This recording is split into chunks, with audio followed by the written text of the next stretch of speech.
We on the couch. Yo, we on the couch. It's simple, man. It's fine. It's all right. What's All that? right, I'm here with. 686. Yeah. Yeah. You get a little bit more comfortable, Okay. my boy. Okay. All right. Yeah. All right. We're good. You good? Yeah, we're good. So, All right. Fully, like, just gonna be super comfortable. Here we go. No, okay. none of that tense shit anymore. So, you say your name's 686, right? Yeah. Where you from? From Sanford, Florida. I grew up in North Carolina, Charlotte, North Carolina. Okay, give a little bit more backstory about yourself, bro. I guess you could say I come from a lot of grief and a lot of death in my life, and just a lot of trouble, a lot of roller coasters in my life that just makes me super whole and super deep with everything that I do, or everything that I do has to be, like, done for manifestation and just prosperity, I guess. Right. Yeah. I want to prosper. You know what I mean? I'm not going to let this life take me. I want to prosper. I want to show that I can just make a difference, and all I'm trying to do is just make a difference, pretty much.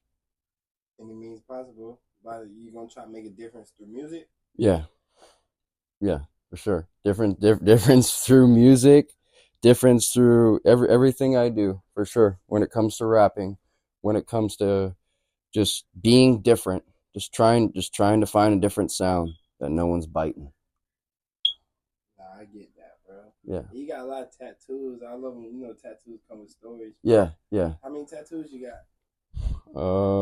Probably like 64 or something like that. 64. Yeah. Yeah, like I'd say somewhere around there. Yeah, I got a lot, but it comes with pain. And all my tattoos have screaming faces.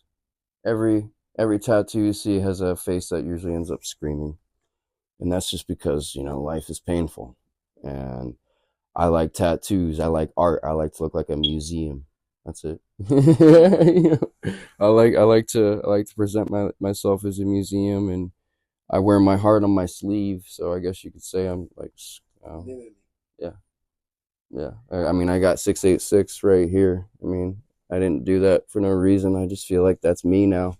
Yeah. So it's perfect. It's perfect, and I'm just trying to keep it real with it, of course.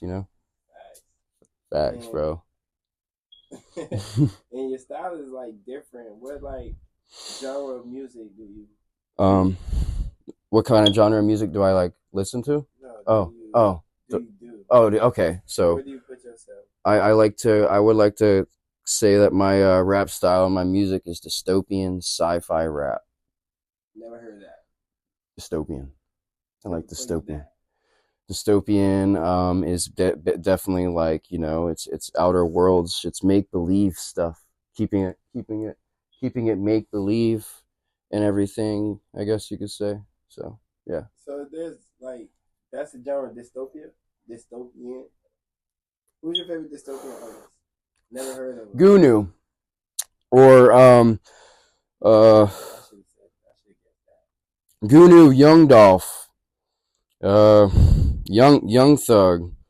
I like to put all those little recipes, but I like to find a lot of weird underground rappers. Death Grips, of course, Death Grips. Yeah. That always stemmed, but it's not that's not what I like to keep my style as. I guess you could say I like Gucci Mane too. What I really like and what I'm really inspired by is 3 6 Mafia. But they're like hip hop rap, not dystopian, right? Exactly. But I like to take pieces and I like to put it into a little bit of me and just like make that.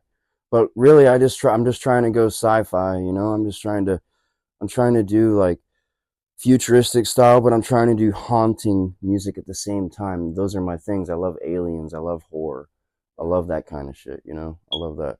That lives in me. Huh? You be watching? Oh yeah, I'll be watching. Yes, dude. The Burning is my favorite scary movie. Halloween 1, John Carpenter. And Phantasm, which is a psychological. I love psychological thrillers that get in your head and they sit in your head the next day, and you're just like, wow, that movie again. Just like that kind of stuff. But yeah. You watch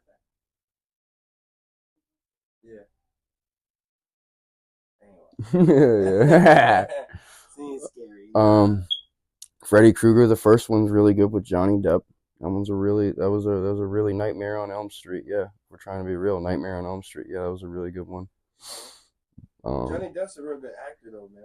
Yeah, he's been in a lot of good like he's dynamic. You know, he's been in a lot of different movies and he just kills it. And So, that, yeah.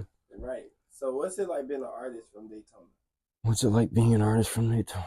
I feel like I'm living in Gotham City, like because everybody's so rapid and everybody's just always in a hurry, and then there's always like those blue and red whites, like lights all over the place. You can always see there's always chaos.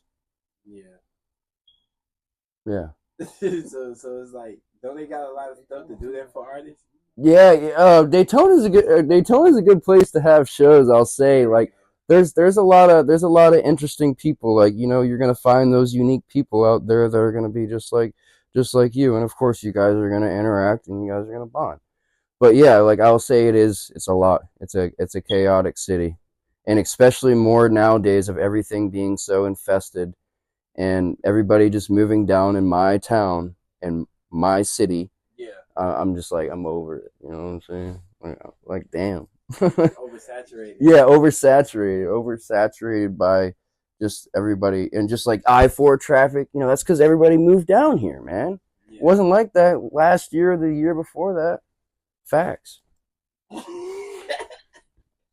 it definitely got a little more crowded. Yeah, for sure. Where they coming and from? I don't like it. Where most people you run into, that where they coming from? Mostly in the Port Orange area, or in the beachside area for sure. Right. Yeah, like a lot of like chaos on beachside area. It's always been chaos. That's why I call it Gotham. I got a lot of friends that, you know, we're really in the DC universe, and we like to metaphorically just like speak about things like that, I guess. So yeah. Oh, okay. It sounds dope. Yeah. Crazy though. You gotta watch your back and stuff. Yeah, for sure. I mean, you gotta watch your back at all times, especially nowadays. I don't even know what the world is anymore. Right. But yeah. So being where you from, you ever saw yourself just doing music or giving up on it if you was already had that passion for it? The thing is music was forced upon me by my own, by my own pops for the best, I guess. Right? It was drums first. It's always been drums. I've been drumming for 16 years, so if I'm not rapping, I'm drumming every day. And I got to keep that. The drumming keeps my juice going. It keeps my rapping going. So I got to make sure that A is always going to be the drums. So yeah, I'm a diehard musician for sure. The rap shit started whenever my mom passed from stage 4 cancer, bro. Like I became a whole different, it changes you, but it doesn't change you completely. But yeah, like I became a whole different, whole different person, whole different outlook and everything. And 686 just came out of nowhere from a psychedelic trip, of a nightmare, basically. I wouldn't call it a nightmare. I would call it a freaking amazing dream. So yeah. Since that's your name, bro, what's like meaning behind that? The 686? Yeah. I'll be transparent. Like that's what it means? All right. So, so I was in the shining hallway in my dream. I was tripping on acid. My friend left me. And I was like, fine, I'll just go to bed. So I went to bed, and I ended up tripping on LSD. And I was in the shining hallway. There was a door all the way down there. And I kept walking closer. And I'm like, why is there 686 on the door, like big?